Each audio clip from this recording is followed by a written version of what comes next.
नमस्कार विद्यार्थियों, आज अपन देखते हैं भारत में लौह इस्पात उद्योग। इस वीडियो में हम देखेंगे कि इसे हम आधारभूत उद्योग क्यों कहते हैं, प्रगलन क्या होता है, इस्पात क्या होता है, कच्चा माल किस चीज़ की आवश्यकता इस उद्योग को पड़ती है और इस उद्योग का भारत में विकास अर्थात इसका इतिहास क्या है, किस प्रकार से ये विकसित हुआ। तो सबसे पहले हम देखते हैं कि आधारभूत उद्योग क्या है, इसे आधारभूत उद्योग क्यों कहा जाता है लौह इस्पात उद्योग को। तो लौह इस्पात उद्योग को आधारभूत उद्योग कहा जाता है। यह आधारभूत इसलिए है क्योंकि लौह इस्पात उद्योग के कारण अन्य उद्योगों को जैसे मशीनरी और औजार को कच्चा माल प्रदान होता है, इसलिए इसे हम आधारभूत उद्योग कहते हैं। अब देखते हैं हम प्रगलन क्या होता है। प्रगलन तो लोहा निकालने के लिए लोहे ऐश को हम क्या करते हैं, भट्टियों में कार्बन अर्थात कोक और चूना पत्थर के साथ में गलाते हैं और यह गलाने की प्रक्रिया जिसमें लोहे ऐश, कोक और चूना पत्थर, इनको गलाने की प्रक्रिया को हम प्रगलन कहते हैं। अब हम देखते हैं इस्पात क्या होता है।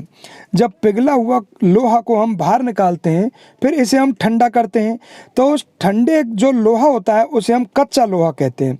जब इस कच्चे लोहे को हम मैग्नीज में मिला देते हैं, अर्थात कच्चे लोहे में जब हम मैग्नीज मिला देते हैं तो इससे जो बन करके पदार्थ तैयार होता है उसे हम इस्पात कहते हैं, अर्थात कच्चा लोहा और मैग्नीज का मिश्रण को हम इस्पात कहते हैं। अब हम देखते हैं कि लोहे एवं इस्पात उद्योग के लिए कौन कौन से कच्चे माल की आवश्यकता होती है। तो इसे लोहे ऐश की आवश्यकता होती है, कोकिंग कोयले की आवश्यकता होती है, चूना पत्थर की आवश्यकता होती है, डोलोमाइट की आवश्यकता होती है, मैग्नीज की आवश्यकता होती है और फायर क्ले इत्यादि की आवश्यकता होती है। इस प्रकार से लोहे इस्पात उद्योग को ये कच्चे माल की आवश्यकता होती है। अब हम देखते हैं कि लौह इस्पात उद्योग का भारत में विकास किस प्रकार से हुआ।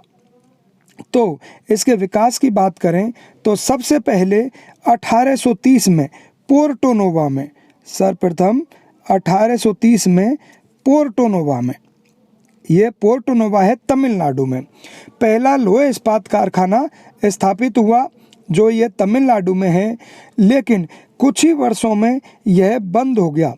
इसलिए पहला इस्पात कारखाना 1830 में खुला पोर्टो नोवा जो तमिलनाडु में है और कुछ दिन बाद में यह कारखाना बंद हो गया। उसके बाद में 1874 में कुल्टी में जो आसनसोल में है, और ये आसनसोल पश्चिम बंगाल में पड़ता है, यहाँ पर बराकर नदी के किनारे एक कारखाना खोला गया। इसे बराकर आयरन वर्क्स नाम दिया गया। इस प्रकार से यह भारत में यह कारखाना 1874 में खोला गया जो कुल्टी में खोला गया। ठीक है।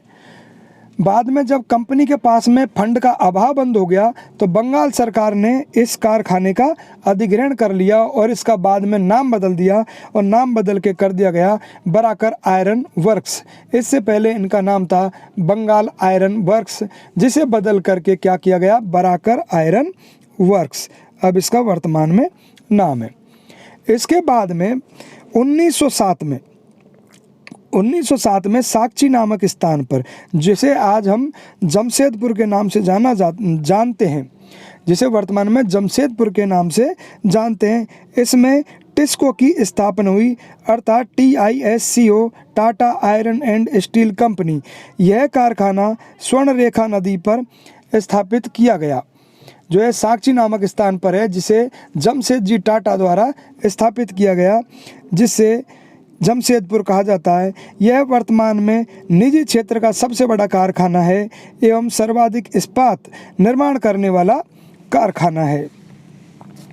उसके बाद में 1908 में हीरापुर जो पश्चिम बंगाल में स्थित है, यहाँ पर एक कारखाना स्थापित किया गया एवं इसी के साथ में इसको की स्थापना की गई, Indian iron and steel company की स्थापना की गई।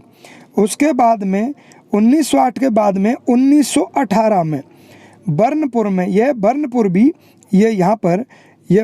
भी यह पश्चिमी बंगाल में स्थित है, वहाँ इसको के अधीन एक और लोहे इस्पात कारखाना स्थापित किया गया।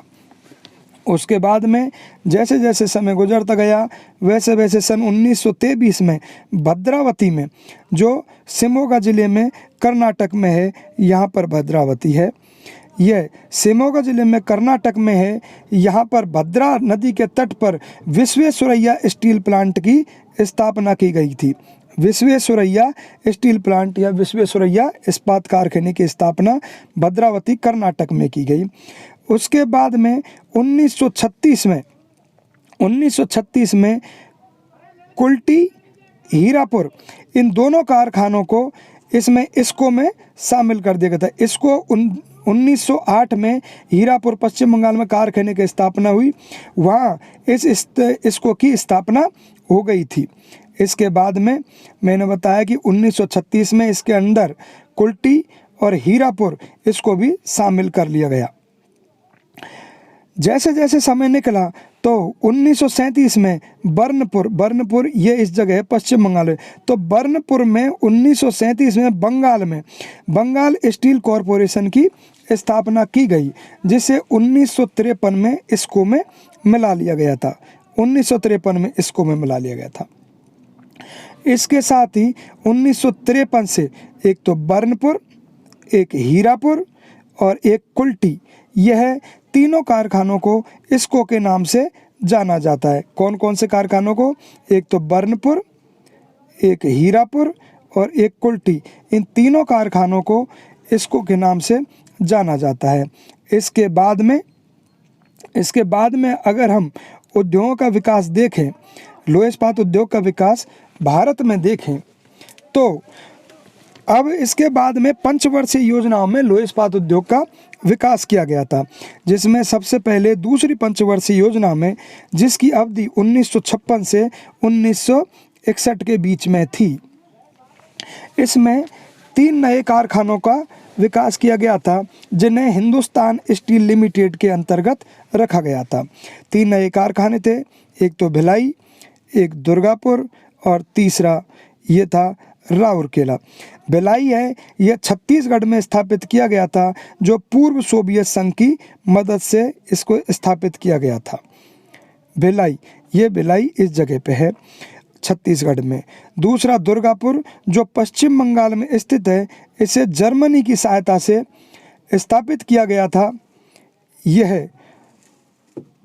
और राउरकेला को जर्मनी की सहायता से स्थापित किया गया था और दुर्गापुर को ब्रिटेन की सहायता से स्थापित किया गया था। दुर्गापुर को ब्रिटेन की सहायता से, ये लिखने में थोड़ी गलती हो गई, तो दुर्गापुर को ब्रिटेन की सहायता से स्थापित किया गया था और दुर्गापुर पश्चिम बंगाल में है, यहाँ पर ये रहा। और राउरकेला को, जो उड़ीसा में है, जर्मनी की सहायता से इस कारखाने को स्थापित किया गया था। इस प्रकार दूसरी पंचवर्षीय योजना में 3 मुख्य ये लोह इस्पात उद्योग के कारखाने स्थापित हुए, भिलाई, दुर्गापुर और राउरकेला।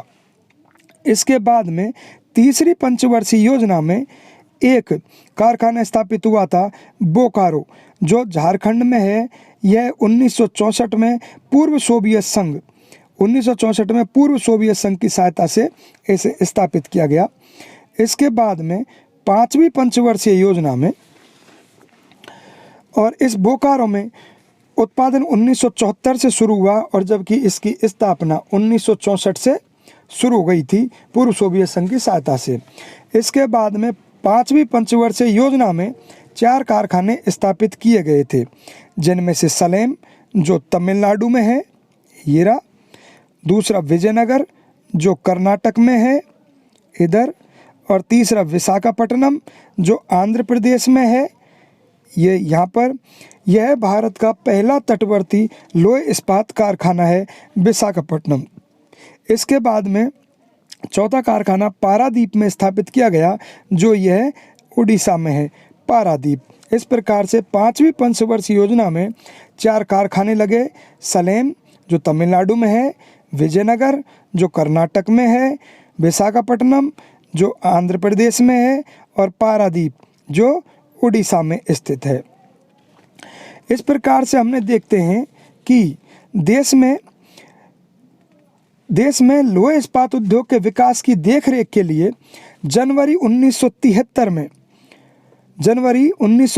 में और यह भारतीय इस्पात प्राधिकरण लिमिटेड अर्थात सेल की स्थापना हुई, जो पूरी तरीके से प्रक्रिया यह 74 में जाकर के पूरी हुई। 74 में इनका गठन हुआ था। यह भारतीय इस्पात प्राधिकरण लिमिटेड का गठन हो गया था, जो वर्तमान में यह भिलाई, दुर्गापुर, बोकारो, राउरकेला, बर्नपुर, सलेम और विश्वेश्वरैया, इन कारखानों को मिला करके यह संचालन कर रहा है।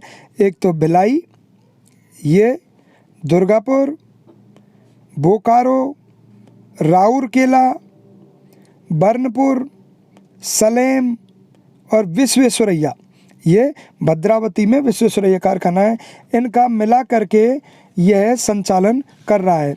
बाद में सरकार ने इसको का स्वामित्व भी अपने हाथ में ले लिया और इसे भी सेल के अंतर्गत विलय कर दिया। अब हम देखते हैं कि विश्व में सर्वाधिक इस्पात निर्माता कंपनियां।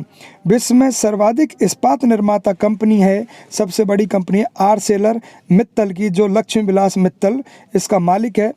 दूसरी है निप्पन स्टील वर्क्स, यह जापान की स्टील निर्माता सबसे बड़ी कंपनी है। और तीसरी है पोस्को स्टील वर्क्स, यह दक्षिण कोरिया की सबसे बड़ी कंपनी है। इस प्रकार से यह पूरे विश्व में सबसे बड़ी स्टील निर्माता बड़ी बड़ी कंपनियां हैं।